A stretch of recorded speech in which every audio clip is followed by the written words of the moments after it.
Ikaw nga ba ang pasimuno nito, Kong Mike? Hindi akong pasimuno niyan. Actually, kung nakita nyo naman, si Attorney Levy talaga ang kausap ng mga sundalo. May mga tumutulong din ng mga opisyal. In fact, yung mga sundalo, hindi ko man nakausap yan eh. Dahil nga sa masyadong naging, paano ko ba sasabihin, tahimik, dahan-dahan na inayos nila at nag-usap sila ng mga sundalo para lumabas at magkaroon ng ganitong statement. Kasi maraming mga sensitibong bagay yung kanilang pinag-uusapan. At tingin ko, no, minabuti ni Attorney Levy na talagang tahimik yung pakikipag-usap nila at pagtutulungan nila ng mga sundalo. Sabi niyo may mga tumutulong din na opisyal. Opisyal, sinong opisyal to, Kong Mike?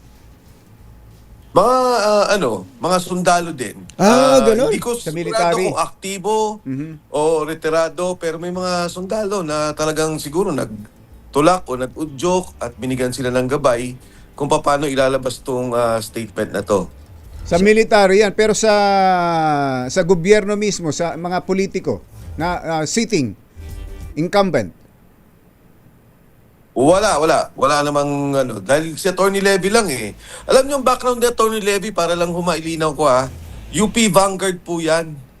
So, malaki ang kanyang malawak yung kanyang network sa maraming mga opisyal ng ating sandatahang lakas. Magkakakilala sila. And pangalawa, kung nare-recall ninyo, si Attorney Levy Baligo din yung abogado, private complainant dun sa Napoles case. Yes, Tama, naalala po tama. natin. Doon unang nakilala yan si Attorney Baligod. Pero kung hindi ikaw ang pasimuno, Sec Mike, ano partisipasyon mo dito sa kasi tinitingnan din yung timing eh. Bakit inilabas ito bisperas ng People Power Revolution anniversary? Actually, kung time ng pag-usapan, sana mga 2 weeks ago pa, no, o 1 week ago pa lumabas para tama-tama talaga doon sa oras ng pagkakaroon ng pagkilala ng EDSA Revolution. Pero ako mismo, particular, syempre ang interest ko dito, yung kay Sergeant Cotesa.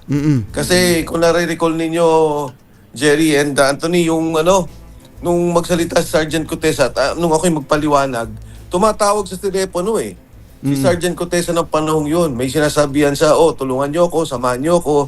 May isa pa siyang kinausap, ang sabi niya, yung mga hawak ninyo mga litrato, kapitan niyo lang tapos samahan niyo ako sa darating na panahon. Nagulat ako, yung dalawa doon, yung kausap mismo ni Sergeant Cotesa. Kaya para sa akin, malaking bagay ito na una, matulungan yung mga binabanggit na sinabi ni Sergeant Cotesa. Sumunod dyan, di ba, lumabas si Congressman Saldico at ito nga sila. Kasi itong mga sinasabi ng mga taong to, first-hand information. Sila yung talagang kasama, sila yung nagdala, sila yung nagbalot ng pera. Kaya napakahalaga ng mga testimonya na mga binabanggit nila. So, sa palagay ko, dapat talaga magkaroon ng malalim na investigasyon tungkol dito dahil ito na lahat lumalabas na. Si Cotesa, yung binanggit niya, si Saldico, yung mga marami niyang binanggit, yung mga ebidensyang yun o mga testimonyang yun, hindi man lang nagamit Hindi ito nagkaroon ng pagliliti o hindi ginamit Hindi bilang na-imbestigahan. ebidensya. So yung para sa Kong Blue Mike, Ribbon Committee. Kong Mike, ang sinasabi niyo ba, sila ng lahat ito? Wala nang hindi lumalantad. 18 Marines to. Tapos merong si Gutesa, panlabing siya. Meron pa bang iba na hindi pa nako-convince?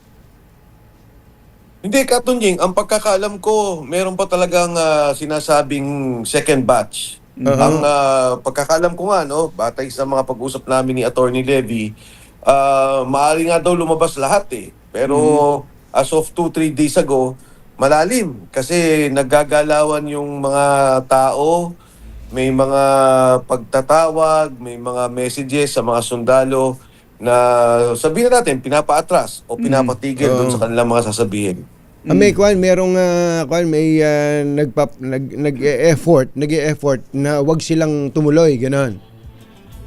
Oo, maraming effort na ginagawa. In fact, katulad kahapon lang sa Club Filipino, sinundan pa tong mga sundalo May mga nakamotor na sumusunod at sinusundan sila. Talagang pinipilit siguro na hindi mailabas itong impormasyon na to. Ang sabi nila, Oo. may mga nagtitext, may mga tumatawag na kung maaari nga sana siguro, hindi naman sinasabing huminto ka agad. Ang sinasabi, huwag muna kayo lumabas, mag-usap muna tayo. Pero alam nila, ang patutunguhan noon ay talagang patigilin at huwag silang magsalita. Magsalita, oh. At isa publiko yung mga sinabi nila.